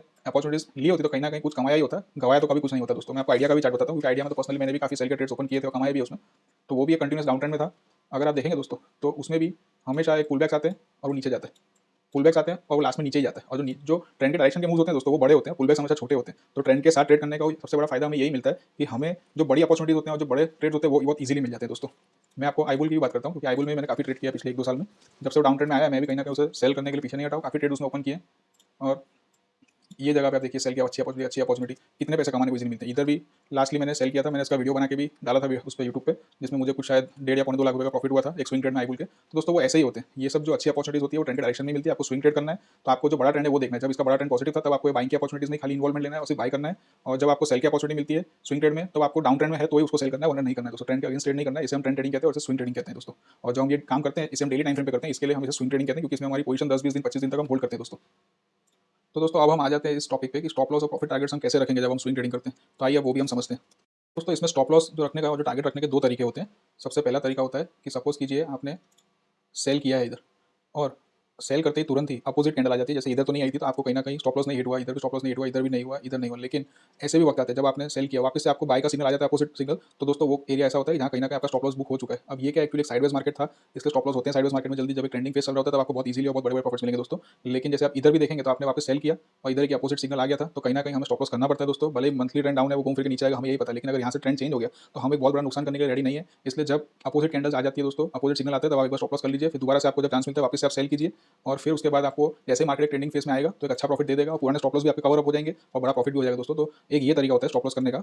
अपना स्टॉप लॉस को डिसाइड करने का कि जब अपोजिट सिग्नल आएगा तब आप उसमें स्टॉप आउट हो जाइए। और एक जो दूसरा तरीका है वो भी मैं आपको बता देता हूँ कि वो ये है कि आपने अगर यहाँ सेल किया है तो उसके जो प्रीवियस स्विंग हाई था उसके ऊपर आप कहीं स्टॉप लॉस रख सकते हैं। या सपोज कीजिए आपने इस कैंडल पे इधर सेल किया तो इसका जो प्रीवियस हाई था इस कैंडल के ऊपर आप कहीं ना कहीं अपना स्टॉप लॉस प्लेस कर सकते हैं। जैसे इस ट्रेड में ये एक स्विंग हाई था तो इसके ऊपर इस एरिया में कहीं ना कहीं स्टॉप लॉस प्लेस कर सकते हैं दोस्तों, कि अगर ये ट्रेंड यहाँ से रिवर्स हुआ और ये सीधा शूट अप होता है तो आपका स्टॉप लॉस उस एरिया में ट्रिगर हो जाता है दोस्तों। तो स्टॉप लॉस रखने के दो तरीके होते हैं, या तो आप अपोजिट कैंडल पे स्टॉप लॉस कर दीजिए या उस एरिया का जो स्विंग हाई होता है दोस्तों उसको आपको as a stop loss use करना है। स्विंग हाई जो मैं बोल रहा हूँ आपको और क्लियरली मैं बताता हूँ, जब एक स्टॉक ऐसा डाउन ट्रेंड होता है तो ऐसे स्विंग करते करते नीचे जाता है दोस्तों। तो ये जो स्विंग बनती है आपको सेल करने का कभी टॉप या बॉटम पे तो चांस मिलेगा नहीं, टॉप और बॉटम किसी के हाथ में आता नहीं, आप कहीं ना कहीं उसको इधर ही ट्रेंड पकड़ेंगे। और इसके ऊपर का जो एरिया है दोस्तों, इसका जो हाई है वो भी कभी क्रॉस हो जाता है तो उसे स्विंग हाई बोलते हैं। स्विंग हाई ब्रेक होने के बाद आपको अपना स्टॉप लॉस रख लेना चाहिए या तो अपोजिट कैंडल रखना चाहिए। ये दो तरीके स्टॉप लॉस करने के। अब आ जाते हैं प्रॉफिट बुकिंग में कि प्रॉफिट बुकिंग हमें कैसे करना है दोस्तों। तो प्रॉफिट बुकिंग में ऐसा है कि प्रॉफिट बुकिंग करने के भी दो तरीके, या तो आप जब अपोजिट कैंडल आती है तब तक आप ट्रेंड में बैठे रहिए, अपोजिट कैंडल आएगी तब आप अपना प्रॉफिट बुक कर लीजिए, ट्रेड में बैठे रहिए, जब अपोजिट कैंडल आएगी तब आप अपना प्रॉफिट बुक कर लीजिए। तो उससे क्या होगा कि बहुत बार आपको ऐसा लगेगा कि आपके छोटे प्रॉफिट्स कहीं ना कहीं चले जा रहे हैं, लेकिन जब एक अच्छा ट्रेंड आपको मिल जाएगा दोस्तों तो वो एक साथ ही इतना प्रॉफिट आपको कवर अप करके देगा कि उसकी कोई गिनती होगी नहीं। जो छोटे छोटे आपको लगेगा कि इतना नीचे तक गया था और मेरा प्रॉफिट चला गया वापस। तो ये एक तरीका है प्रॉफिट बुक करने का। और सेकंड तरीका है दोस्तों अपना रिस्क रिवॉर्ड देख लीजिए। अगर आपने रिस्क रिवॉर्ड पे काम किया और आपको 1:2, 1:1.5 या 1:2.5 आप जिस रिस्क रिवॉर्ड पे खुद से आप काम करते हैं, आपको जो कंफर्टेबल लगता है वो अटेंड हो जाता है, वो अचीव हो जाता है टारगेट आपका, तो आप अपने प्रॉफिट्स बुक कर लीजिए, क्योंकि वो भी बहुत अच्छा तरीका है ट्रेडिंग करने का। कि अगर आप रिस्क रिवॉर्ड रेशियो अपना मेंटेन रखते हैं और आप 60-65% ट्रेड्स में विन होते हैं तो ऑटोमेटिकली आप पैसे कमाने लग जाएंगे दोस्तों। तो ये दो तरीके होते हैं, या तो अपना रिस्क रिवॉर्ड आप मैच कीजिए या कहीं ना कहीं अपोजिट कैंडल्स पे एग्जिट होइए। ये प्रॉफिट भी इस तरीके से बुक होते हैं, स्टॉप लॉस भी इसी तरीके से होता है कि स्विंग हाई या स्विंग लो पे आप अपना लॉस को बुक कर लीजिए या आपका अपोजिट कैंडल आने पे स्टॉप लॉस कर लीजिए। जैसे अगर यही जब इंडिया हाउस जब अप ट्रेंड में था दोस्तों, तो अगर आपने नीचे से उसको बाई किया होता अप ट्रेंड में इस जगह पे, तो आपको अपोजिट कैंडल पे या तो अपना स्टॉप लॉस प्लेस कर देना है या उसका जो स्विंग लो था उस स्विंग का ये एरिया लो था तो उसके लो के नीचे अपना स्टॉप लॉस प्लेस कर लीजिए और अपना प्रॉफिट टारगेट के लिए आप अपोजिट कैंडल का वेट कर सकते हैं। अपोजिट कैंडल में ऐसा होगा बहुत बार कि अच्छे प्रॉफिट्स आए हैं और चले जाएंगे, इसलिए अपना रिस्क रिवॉर्ड देख लीजिए। अगर आपका रिस्क रिवॉर्ड आप देखेंगे इधर से दोस्तों, तो इधर से आपने जो बाई किया और आपका जो रिस्क था वो 6% था और ये ऊपर गया था ऑलमोस्ट 20% तक, तो 1:3 का रेशियो भी आपका अटेंड हो चुका है दोस्तों। 1:2, 1:2.5 या 1:1.5 आप जैसा रिस्क रिवॉर्ड रेशियो अपना स्ट्रेटजी में मेंटेन रखेंगे वो आपके ऊपर है और उस तरीके से अपने प्रॉफिट्स बुक कर सकते हैं दोस्तों। और अगर बहुत बार ऐसा होता है कि आपके रिस्क रिवॉर्ड रेशियो मैच नहीं हुए, आपने बाई किया वेट कर रहे हो, उससे पहले फिर वापस सिग्नल चेंज हो जाता है, तो आपको थोड़े प्रॉफिट्स लेके या थोड़ा लॉस लेके भी पोजीशन एग्जिट कर लेनी चाहिए, ये सजेस्टेड है दोस्तों। अब दोस्तों आ जाते हैं इंट्राडे ट्रेडिंग पे कि हमें इंट्राडे ट्रेडिंग कैसे करनी चाहिए। तो मैंने आपको जो स्विंग ट्रेडिंग में बताया दोस्तों, ये सेम रूल्स अप्लाई होते हैं, खाली टाइम फ्रेम चेंज होता है दोस्तों। उसमें हम मंथली को as a main trend consider करते हैं, तो इंट्राडे ट्रेडिंग करने के लिए हम जो डेली कैंडल होती है, जो डेली ट्रेंड्स होते हैं उसको हम as a main trend consider करते हैं और 30 मिनट्स की टाइम फ्रेम पे हम ट्रेड करते हैं दोस्तों। कभी कभी 15 मिनट्स के टाइम फ्रेम भी करते हैं, पर मैं आपको सजेस्ट ज़्यादातर 30 मिनट्स का टाइम फ्रेम ही करूँगा, क्योंकि उसमें कहीं ना कहीं ट्रेंड की एक्यूरेसी और बढ़ जाती है। 15 मिनट्स के टाइम फ्रेम पे थोड़ी वॉलेटिलिटी भी और ट्रेंड दोनों मिक्स हो जाते हैं, तो बहुत अच्छे परफेक्ट सिग्नल्स नहीं मिल पाते हैं। पर कई बार जब ट्रेंडिंग मार्केट होता है तो हमें सिग्नल्स थोड़े अर्ली मिल जाते हैं और जल्दी मिल जाते हैं। पर मैं सजेस्ट आपको 30 मिनट्स का टाइम फ्रेम ही करूँगा ज़्यादातर केस में दोस्तों। तो इसमें भी हमें यही करना है कि जो बड़ा ट्रेंड है उसके अगेंस्ट नहीं ट्रेड करना है और उसके साथ ही ट्रेड करना है। जो छोटे छोटे पुलबैक्स आते हैं 30 मिनट्स के टाइम फ्रेम पे हमें वेट करना है और ट्रेंड के डायरेक्शन में जब मूव कंटिन्यू होता है तब उसमें हमें ज्वाइन हो जाना है दोस्तों। तो दोस्तों मैं पहले तो आपको टाइम फ्रेम क्लियर कर देता हूँ। इंट्राडे ट्रेडिंग के लिए आपको 30 मिनट्स का टाइम फ्रेम यूज़ करना है चार्ट के ऊपर, और जो इंडिकेटर में सेटिंग्स है उसमें मेन ट्रेंड को आपको 1 डे पे सेट करना है। 1 डे का जो ट्रेंड है वो आपको एज अ मेन ट्रेंड रखना है और 30 मिनट्स का जो चार्ट है उसको यूज़ करना है। आप 15 मिनट्स के चार्ट को भी यूज़ कर सकते हैं, लेकिन आपको ज़्यादा एक्यूरेसी 30 मिनट्स के टाइम फ्रेम पे ही मिलेगी दोस्तों। तो ये स्विंग ट्रेडिंग के लिए हम चार्ट देख रहे थे जिसमें कि मंथली टाइम फ्रेम और डेली टाइम फ्रेम था। अब मैं आपको बताता हूँ कि इंट्राडे ट्रेडिंग कैसे होती है। तो इंट्राडे ट्रेडिंग जो होती है ना दोस्तों, ये डेली का जो टाइम फ्रेम है ना उसको हम अपना मेन टाइम फ्रेम बना देते हैं और 30 मिनट्स के टाइम फ्रेम में हम कहीं ना कहीं पुलबैक्स ढूंढते हैं और 15 मिनट्स के टाइम फ्रेम पे भी ढूंढते हैं अगर आपको ढूंढना है तो, लेकिन उसमें थोड़ी वॉलेटिलिटी इन्वॉल्व रहेगी। आपको कई बार उसमें एंट्री जल्दी मिल जाएगी लेकिन उसके सामने एक्यूरेसी कम मिलेगी। इसलिए आप जो भी फॉलो करते हैं या तो 15 मिनट्स का टाइम फ्रेम फॉलो करते हैं तो हमेशा 15 मिनट्स के टाइम फ्रेम को फॉलो कीजिए, कंफ्यूज मत होइए, या 30 मिनट्स का फॉलो करते हैं तो उसी को फॉलो कीजिए, कंफ्यूज मत होइए। आपको दोनों मिक्स नहीं करना चाहिए दोस्तों। किसी भी एक टाइम फ्रेम में आपको अपनी मास्टरी गेन करनी है, क्योंकि बहुत बार आपके 15 मिनट्स के टाइम फ्रेम में स्टॉप लॉसेस हिट होंगे लेकिन उसके सामने बहुत बार आपको बड़े बेनिफिट देंगे क्योंकि एंट्रीज आपको अर्ली मिलेगी। तो सेम 30 मिनट्स के टाइम फ्रेम में आपको स्टॉप लॉस कम हिट होंगे लेकिन कहीं ना कहीं एंट्री थोड़ी सी लेट मिलेगी, इसलिए प्रॉफिट थोड़े कम हो सकते हैं। इसलिए दोस्तों ये एक ऐसा टॉपिक है कि आपको खुद डिसाइड करना है चार्ट की वॉलेटिलिटी देख के कि आपको कौन सा सूटेबल लगता है। अब उसे कैसे करना है वो मैं बताता हूँ आपको। 200 का जो ईएम है वो तो जो प्लॉटेड है वो रहने देना है और हमारा जो ट्रेंड ट्रेडर्स करंट टूल का इंडिकेटर है उसके सेटिंग में जाना है और मेन ट्रेंड को 1 डे कर देना है। और अब आपको 30 मिनट्स के टाइम फ्रेम पे आ जाना है और आपको देखना है दोस्तों। तो 30 मिनट्स के टाइम फ्रेम पे आप जब देखेंगे कि ये ऊपर का जो मेन ट्रेंड है वो नेगेटिव है, बेरिश है, डाउन ट्रेंड चल रहा है, तो आपको ये जो अप ट्रेंड के सिग्नल आते हैं उसको इग्नोर करने हैं और डाउन ट्रेंड के सिग्नल्स जो आते हैं दोस्तों उसमें कहीं ना कहीं अपनी ट्रेडिंग करनी है। या अप ट्रेंड के सिग्नल को इग्नोर करना है, डाउन ट्रेंड के सिग्नल में आपको ट्रेडिंग करनी है और वापस से डाउन ट्रेंड के सिग्नल में ही ट्रेडिंग करनी है। जैसे मैं बैंक निफ्टी का चार्ट खोल लेता हूँ।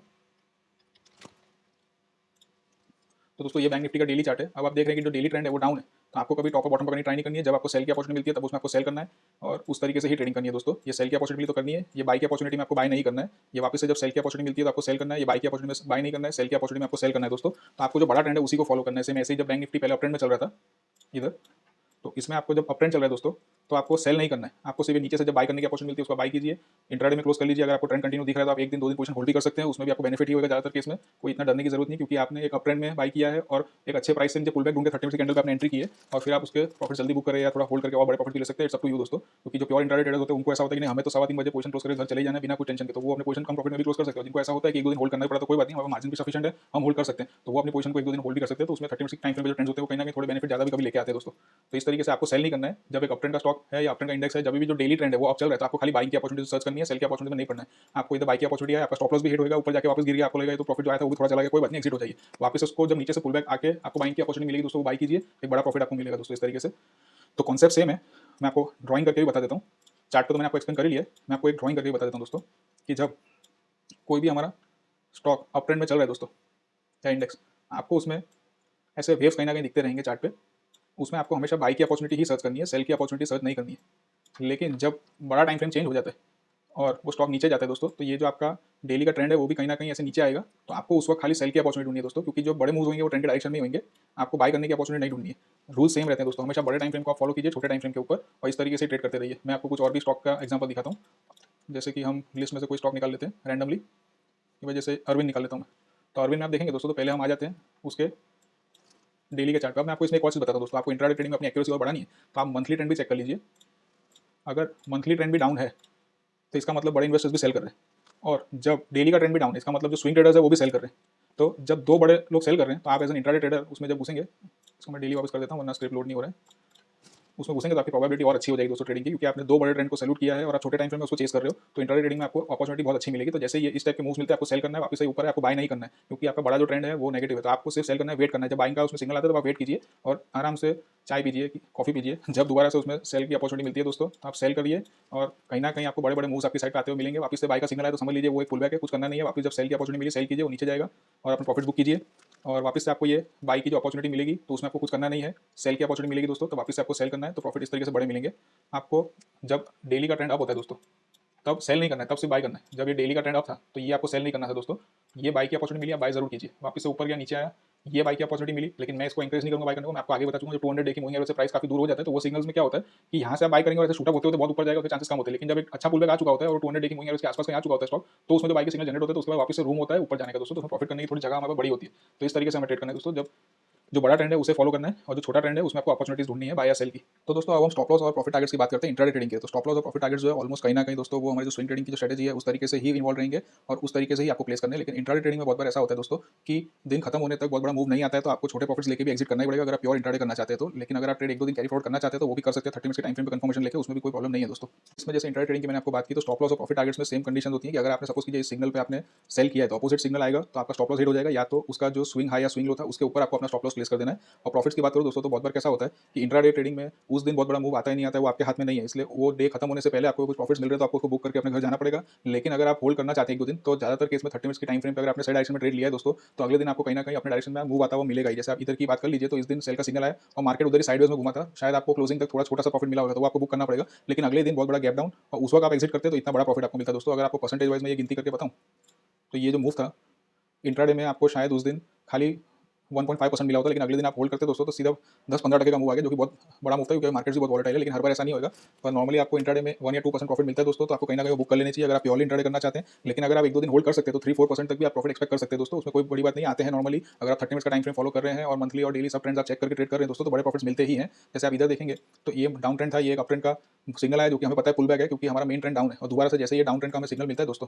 तो आप इसमें इन्वॉल्व होंगे तो आपको 1 या 2% 3% जो आपको प्रॉफिट मिलता है, आपको अच्छा लगता है, अपना उसमें बुक कर सकते हैं। आपको स्टॉप लॉस इसके अपोजिट बाय का सिग्नल आ जाएगा तो आपका स्टॉप लॉस हो जाएगा, या जो प्रीवियस स्विंग हाई था, जैसे ये एक स्विंग बन के नीचे गिरा तो इसके ऊपर जो प्रीवियस का स्विंग हाई था उसके ऊपर के लेवल पे अपना स्टॉप लॉस रख दीजिए, और कहीं ना कहीं आपके प्रॉफिट्स बुक कर लेंगे। लेकिन आप जल्दी नहीं बुक करेंगे तो वो ट्रेंड कंटिन्यू होगा, तो उसमें इस टाइप के बड़े प्रॉफिट्स होने के भी आपको चांस मिलेंगे दोस्तों। तो जैसे मैं आपको इधर बताऊं, तो अगर आपने इस जगह पे सेल किया होता तो आपको या तो अपने प्रीवियस हाइस के ऊपर स्टॉप लॉस करना था, या जैसे इसका इस कैंडल की क्लोजिंग पे सिग्नल आ गया तो इधर आपको स्टॉप लॉस कर देना होता है दोस्तों, क्योंकि पुल बैक्स आएंगे वो हमें पता है। पर पुल बैक्स क्या होते हैं दोस्तों, जो स्विंग ट्रेडर्स होते हैं वो उसे सर्वाइव कर लेते हैं, पर जो इंट्राडे ट्रेडर्स होते हैं वो उस पुल बैक्स में वाइप ऑफ हो जाते हैं। इसलिए इंट्राडे अगर आप कर रहे हैं तो आप इंट्राडे के रूल्स फॉलो कीजिए, स्विंग ट्रेडिंग में मत कूदने की ट्राई कीजिए। दोबारा से आपको जब सेल की अपॉर्चुनिटी मिलती है आप सेल कीजिए, नीचे आएगा मार्केट, आपको कहीं ना कहीं कमाने को मिलेगा। और सेम इस तरीके से ही जब वो अप ट्रेंड में होता है कोई स्टॉक दोस्तों, तो आप जब बाय करते हैं तो आपको अगर आपने इस सिग्नल बाई किया तो या तो अपोजिट सिग्नल तक आपको वेट करना है, इधर ही कहीं वापस से मार्केट टर्न अराउंड हो जाता है, अपोजिट सिग्नल आता है तो आपका स्टॉप लॉस हो जाएगा, या जो प्रीवियस लोज है उसके नीचे आप अपना स्टॉप लॉस प्लेस कर सकते हैं दोस्तों। वो प्रीवियस लोज भी अगर ब्रेक हो जाते हैं तो आप अपना स्टॉप लॉस कर लीजिए या अपोजिट सिग्नल पे कर लीजिए। तो इस तरीके से इंट्राडे ट्रेडिंग में दोस्तों प्रॉफिट और स्टॉप लॉस को डिसाइड किया जाता है। लेकिन इंट्राडे ट्रेडिंग में प्रॉफिट को लेकर थोड़े कंजर्वेटिव ज़्यादा हो जाते हैं, 1-2-3% तक के मूव में हम जल्दी एग्जिट भी कर लेते हैं, क्योंकि इंट्राडे में क्या होता है दोस्तों, ट्रेंड से ज़्यादा मोमेंटम और वॉलेटिलिटी की भी बात होती है। अगर आपके डायरेक्शन में एक अच्छा वॉलेटाइल मूव और एक अच्छा ट्रेंड आ चुका है तो आपको प्रॉफिट बुक करना जरूरी है, क्योंकि वॉलेटिलिटी काफी इन्वॉल्व रहती है इंट्राडे ट्रेडिंग में दोस्तों। लेकिन आप ऐसे प्रॉफिट अगर जल्दी बुक करते रहेंगे तो उसमें बुराई नहीं, कहीं ना कहीं आपका अकाउंट धीरे धीरे ग्रो हो गई। तो इस तरीके से स्टॉप लॉस और जो प्रॉफिट टारगेट्स आप प्लेस कर सकते हैं दोस्तों इंट्राडे ट्रेडिंग के लिए। आपको एक लोअर टाइम फ्रेम पे जाना है, अपनी जो ट्रेडिंग की पैटर्न है उससे एक टाइम फ्रेम नीचे जाना है सिर्फ एंट्री लेने के लिए, और उस टाइम फ्रेम पे एंट्री लेने के बाद जो आपके प्रॉफिट टारगेट्स है दोस्तों, वो आपको as a higher time frame के ट्रेडर की तरह रखना है। मतलब अगर आप एक इन्वेस्टर हैं तो आपको एंट्री लेने के लिए एक स्विंग ट्रेडर बनना है, और स्विंग ट्रेडर की तरह आपने एंट्री ले ली है तो उसके बाद आपको अपने प्रॉफिट्स एक इन्वेस्टर की तरह बुक करने हैं, और उस पोजीशन को एक छोटे स्टॉप लॉस के साथ होल्ड करना है ताकि आपके प्रॉफिट्स धीरे धीरे बहुत बड़े ग्रो हो। और अगर आप एक स्विंग ट्रेडर है दोस्तों, तो आपको स्विंग ट्रेडिंग को करने के लिए उस तरीके से इंट्राडे ट्रेडर बनना पड़ेगा सिर्फ एंट्री लेने के लिए। एक इंट्राडे ट्रेडर की तरह आप एंट्री ले लीजिए स्टॉक मार्केट में या जिस भी इंस्ट्रूमेंट में आप ट्रेड करना चाहते हैं, और एंट्री लेने के बाद उसका स्टॉप लॉस भी आपको रखना है एक इंट्रा ट्रेडर की तरह, लेकिन उसके बाद प्रॉफिट्स आपको जल्दी बुक नहीं करने होते हैं, वो बुक करने होते हैं एज अ स्विंग ट्रेडर। और अगर आप सेम अगर एक इंट्राडे ट्रेडर है दोस्तों, तो आपको एक लोअर स्कैल्पर की कैटेगरी पे जाना पड़ेगा और एक स्कैल्पर की तरह एंट्री लेनी पड़ेगी दोस्तों। लेकिन आपको जो ट्रेंड्स फॉलो करने हैं वो आपके 30 मिनट्स के कैंडल के फॉलो करने हैं। सिर्फ एंट्री लेने के लिए 1 मिनट के या 3 मिनट्स के चार्ट पे अंदर घुसिए, और उसके बाद आपको अपनी position as an intraday trader ही होल्ड करनी होती है दोस्तों। अब मैं आपको चार्ट्स पे एक्सप्लेन करता हूँ ये कैसे होता है। अब दोस्तों ये कॉन्सेप्ट को अच्छी तरह समझने के लिए आपको पहले एक माइक्रो ट्रेंड का कॉन्सेप्ट समझना बहुत जरूरी है। माइक्रो ट्रेंड क्या होता है? तो दोस्तों what is micro trend in every trend. तो अभी आगे बढ़ने से पहले हम माइक्रो ट्रेंड का कॉन्सेप्ट समझते हैं और इसे एकदम क्लियर कर लेते हैं दोस्तों। तो दोस्तों माइक्रो ट्रेंड का जो कॉन्सेप्ट है वो एक ऐसा कॉन्सेप्ट है जो हर टाइम फ्रेम पे आपको दिखेगा और हर टाइम फ्रेम पे सेम वर्क करता है दोस्तों। पूरी दुनिया में वो इस तरीके से सेम वर्क करता है। अब मैं आपको एक्सप्लेन करता हूँ कैसे। आप जब एक ट्रेंड को देखते हैं दोस्तों, तो जो ट्रेंड है वो आपको हायर हाइज और हायर लोज बनाता हुआ दिखेगा चार्ट पे। कहीं ना कहीं इस टाइप के अप एंड डाउन पैटर्न में वो घूमेगा, लेकिन आप उसको एनालाइज जब करते हैं तो आपको पता चलेगा कि ये अप ट्रेंड है।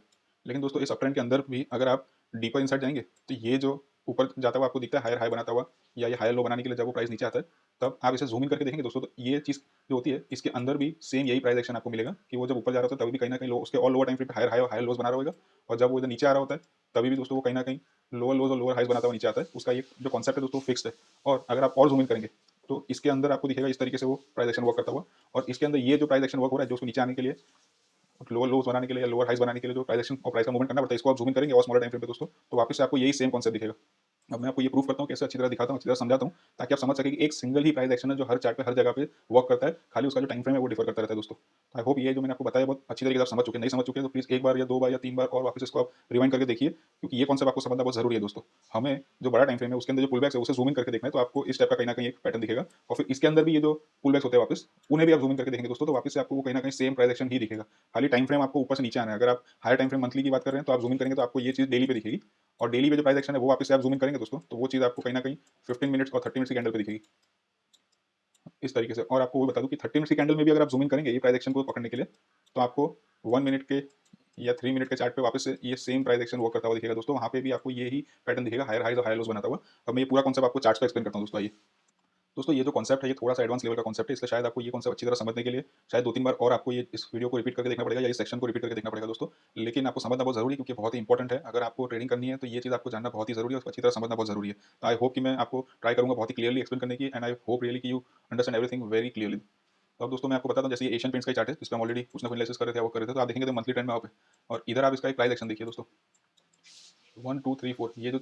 4 कैंडल्स है मंथली, मतलब 4 महीने वो कंटिन्यूसली ऊपर गए, और ट्रेंड का जो प्राइस एक्शन हमें इस कैंडल स्टिक पैटर्न पे दिख रहा है वो बहुत ही अच्छी तरीके से ऊपर जाता हुआ दिख रहा है, वन साइड अप गया ऐसा दिख रहा है, और वापस यहाँ से ये वन साइड फॉल भी दिख रहा है दोस्तों। तो हम इतने एक एरिया को फिलहाल मार्किंग कर देता हूँ, और अब हम इस एरिया को जूम इन करके देखेंगे कि इस एरिया में जो इतना अच्छा राइज और इतना अच्छा फॉल दिख रहा था ये एक्चुअली लोअर टाइम फ्रेम पे कैसा दिख रहा था। लोअर टाइम फ्रेम पे क्या वो सीधा सीधा ऊपर गया था या ऐसा ऐसा होता हुआ ऊपर गया था दोस्तों, ये अभी हमें देखना है। अब मैं डेली चार्ट्स पे आ जाता हूँ दोस्तों, और वो जो एरिया हमने मार्किंग किया था उसी पे आ जाते हैं वापस से। तो ये रहा दोस्तों वो एरिया जो हमने मार्क किया था। आप देखेंगे तो उधर हमें दिख रहा था कि वो सीधी तरीके से ऊपर गया, लेकिन वो सीधी तरीके से नहीं गया था, ये ऊपर गया था, एक पुल बैक फिर और ऊपर गया था, और वो जो फॉल दिख रहा था दोस्तों वो ये फॉल था। अब इसको हम कैसे एनालिसिस करते हैं और कैसे यूज करते हैं स्नाइपर स्ट्रेटजी वो भी मैं आपको बताऊंगा, लेकिन उससे पहले मैं आपको और डीप एनालिसिस बताता हूं दोस्तों। अब यहाँ से आप जो देखेंगे ये ट्रेंड आपको कंटिन्यूसली सीधा सीधा आप जाता हुआ दिखेगा, लेकिन इसके अंदर भी आप जूम इन करेंगे दोस्तों तो आपको कहीं ना कहीं वापस से वो सेम प्राइस एक्शन दिखेगा जो मैंने आपको बताया था। इधर से हमारे सिग्नल आया था और ये कंटिन्यूसली इधर तक ये स्ट्रेट अप ट्रेंड में सीधा सीधा ऊपर गया, राइट। ये हमें क्लियरली ट्रेंड दिख रहा है हमारे चार्ट्स पे। ये जो सेकंड बॉक्स मैंने बनाया दोस्तों हम इसकी बात कर रहे हैं अभी। अब इसको भी मैं और जूम इन कर लेता हूँ 30 मिनट्स के टाइम फ्रेम पे। पहले मैं अपना मेन ट्रेंड को 1 डे कर लेता हूँ और टाइम फ्रेम को 30 मिनट सेलेक्ट कर लेते हैं। और दोस्तों ये वो एरिया जिसकी हम बात कर रहे थे, और ये वो बॉक्स है जो हमें डेली टाइम फ्रेम पे सीधा सीधा ऊपर जाता हुआ दिख रहा था दोस्तों। लेकिन आप इधर देखेंगे तो ये उधर भी सीधा सीधा ऊपर नहीं है दोस्तों, ये ऊपर नीचे ऊपर नीचे ऊपर नीचे ऊपर नीचे होता हुआ ही ऊपर नीचे जाता है ऊपर। तो जो आपको प्राइस एक्शन मंथली कैंडल में बहुत ही सिंपल दिख रहा था दोस्तों कि वो एक वन साइड ऊपर जा रहा था, वो आपने डेली पे देखा तो कहीं ना कहीं थोड़ा ऐसे वेव ही दिखा। और डेली के टाइम फ्रेम को आप जैसे ही जूम इन करेंगे दोस्तों तो आपको 30 मिनट्स की कैंडल पे ये ऐसे ऐसे इतना सारा वेव्स करता हुआ ऊपर जाता हुआ दिखेगा दोस्तों। तो ये वो माइक्रो ट्रेडिंग और माइक्रो ट्रेंड्स क्या होते हैं उसको समझने के लिए मैं आपको बता रहा हूँ दोस्तों सिर्फ। अब इसमें एंट्री और एग्जिट्स हम कैसे करते हैं क्या करते हैं वो भी मैं आपको एक्सप्लेन करूंगा दोस्तों, लेकिन थोड़ा सा और मैं इस चीज़ को क्लियर करना चाहता हूँ आपके सामने। तो वापस से हम डेली के टाइम फ्रेम पे आ जाते हैं दोस्तों। अभी डेली के टाइम फ्रेम पे दोस्तों इसके पहले ये जो जस्ट एक फॉल आया था, यहाँ से एक बहुत अच्छा डाउन ट्रेंड का मोमेंटम ये हमें देखने को मिला, करेक्ट। अब ये हमें जो ट्रेंड दिखा रहा है हमारे डेली के ट्रेंड्स पे, तो सिंपली वो नीचे जाता हुआ हमें दिख रहा है, लेकिन अब इसको भी आप जूम इन कीजिए तो 30 मिनट्स के टाइम फ्रेम पे आएंगे,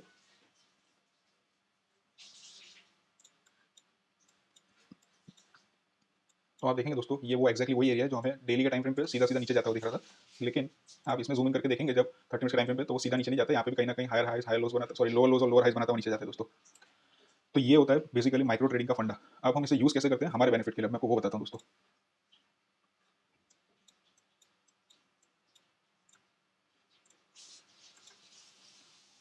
अब दोस्तों मैं आपको इसी एरिया की बात करता हूँ। ये जो बाई का सिग्नल आया था, सपोज कीजिए आप एक स्विंग ट्रेडर है, तो आप कैसे एनालाइज करते हैं चार्ट्स को।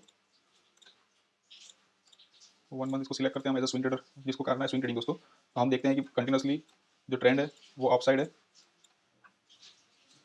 जो ट्रेंड है दोस्तों वो मंथली ट्रेंड अप है, इसलिए हम हमेशा बाई की अपॉर्चुनिटीज ढूंढते हैं। तो जैसे हमें इधर ये बाई की अपॉर्चुनिटी मिली या इधर ये बाई की अपॉर्चुनिटी मिली दोस्तों, तो इस टाइप की बाई की अपॉर्चुनिटीज ढूंढते हैं। लेकिन अब इसमें सबसे बेस्ट एंट्रीज हम कैसे ले सकते हैं, क्योंकि हर बार जो ट्रेंड है दोस्तों बहुत ही स्ट्रेट शूट अप नहीं होता है, काफी वेवी भी होता है। तो वो जो वेवी होता है ट्रेंड, उसका हमें बेनिफिट उठाना होता है। तो वो कैसे उठाना होता है मैं आपको वो बताता हूँ। सपोज कीजिए कि आपको ये जो बाई का सिग्नल आया, आपको ये ट्रेंड में ज्वाइन होना है दोस्तों, तो आप उसको जूम इन करके देखेंगे। तो आपकी जो एंट्री थी दोस्तों, अगर आप कैंडल क्लोज का वेट करते और अगले दिन ओपनिंग कैंडल पे बाय करते, तो आपको जो एंट्री मिलती दोस्तों वो कहीं ना कहीं इधर मिलती इस कैंडल पे, और आपका जो स्टॉप लॉस होता वो कहीं ना कहीं बिलो अगर आपने रखा होता आपके स्विंग के, प्रीवियस स्विंग के, इधर कहीं इस एरिया में रखा होता। तो दोस्तों ये 4.5 टू ऑलमोस्ट 4.8 टू ऑलमोस्ट 5% का स्टॉप लॉस था आपका। अब 5% के स्टॉप लॉस के सामने आप शायद एक्सपेक्ट करते 10% 8% कुछ भी प्रॉफिट करने का। लेकिन अगर आप इसमें जल्दबाजी ना करो, माइक्रो लेवल की एनालाइजिंग करो, माइक्रो ट्रेंड्स पकड़ो, तो क्या होता है आपको वो भी बताता हूँ दोस्तों। अब आप जब 30 मिनट के टाइम फ्रेम पे आएंगे दोस्तों, इसको मैं 1 डे सिलेक्ट कर लेता हूँ।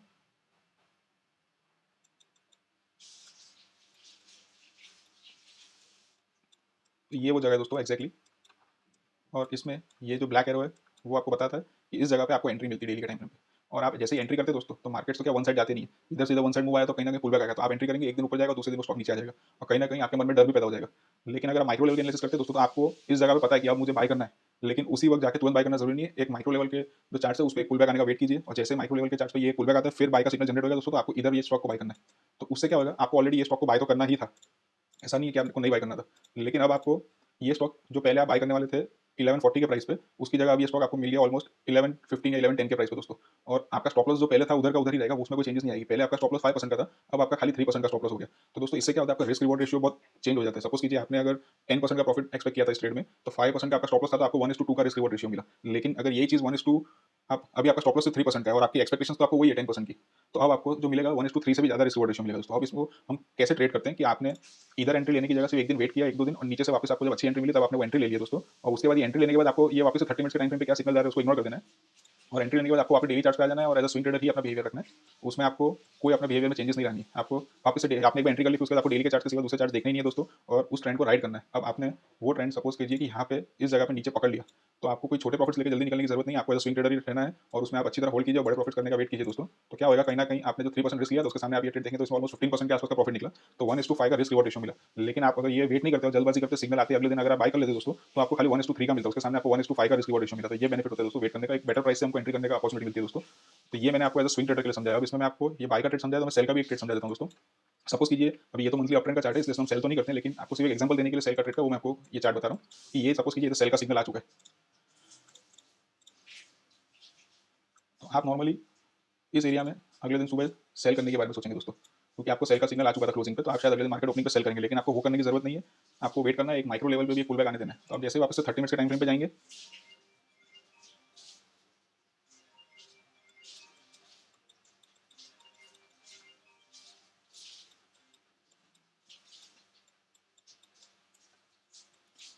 हाँ दोस्तों ये हम आ गए अपने चार्ट्स पे। तो आप देखेंगे आपको जो सेल का ट्रिगर मिला था दोस्तों, वो आपको इस जगह पे मिला था।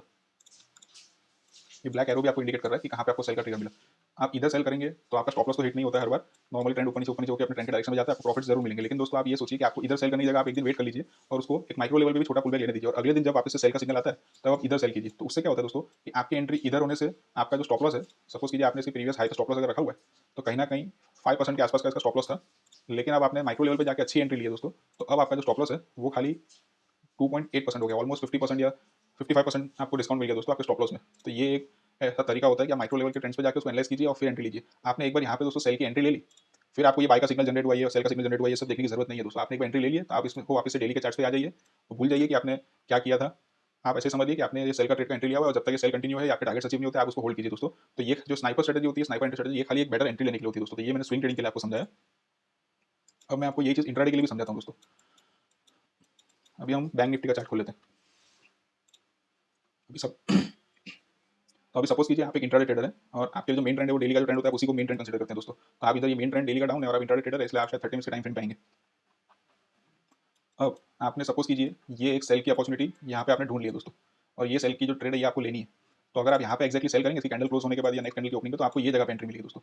लेकिन अगर आप माइक्रो लेवल की एनालिसिस करना चाहते हैं तो आपको इसमें डीप डाउन जाना पड़ेगा। तो डीप जाने के लिए आपको सबसे पहले ये जो, तो अब आपको 1 मिनट के टाइम फ्रेम पे चले जाना है दोस्तों। मैं 1 मिनट के टाइम फ्रेम पे आपको ट्रेडिंग करने को नहीं बोल रहा हूँ, मैं स्ट्रिक्टली अगेंस्ट हूँ 1 मिनट के टाइम फ्रेम पे ट्रेडिंग करने के, इसलिए आप प्लीज कभी 1 मिनट के टाइम फ्रेम पे ट्रेडिंग मत कीजिए।